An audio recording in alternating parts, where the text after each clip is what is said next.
My research is on historical memory of slavery, the Civil War, and how people in the generations after the Civil War are making sense of this massive conflict and the changes it has wrought on America.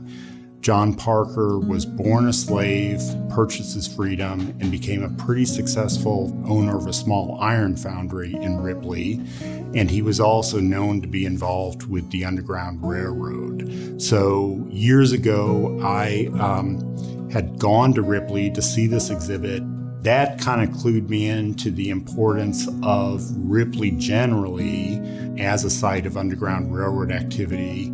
I was aware that nobody had really written very much about them, and yet I had come across sources that suggested there was a lot going on historically over time, and it was worth studying. Ripley was an important site of anti-slavery activism from early on in the 19th century. So basically, it's on a transportation corridor where runaway slaves trying to cross the Ohio River have relatively easy access, and it becomes known as a place where there is assistance rendered. The white community there is staunchly anti-slavery in a way that is unusual for this part of the world before the Civil War. There's a free black African-American community called Africa that's on one of the hillsides, sort of opposite the hill that the Rankin House sits on.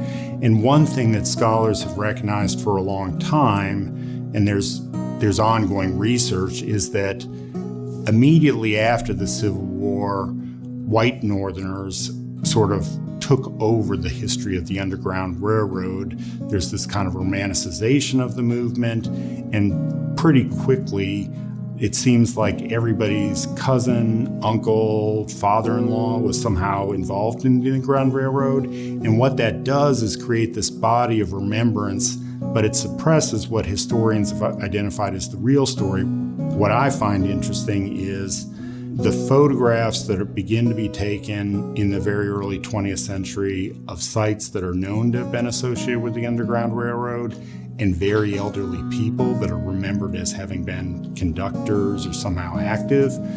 Someone is making a deliberate choice to go find those people, ask them to sit for a portrait, taking photographs of the buildings that they're recording. And so that's giving you a lens into how that history is being remembered and what people consider important about it. Memory is social. It's not just handed down and repeated, person to person, generation to generation. We're actively shaping it as we talk about it. There's something important going on here with these communities, and there's a very consistent pattern of remembrance from the late 19th century onward, and there are dimensions of it that are interracial that are worth studying.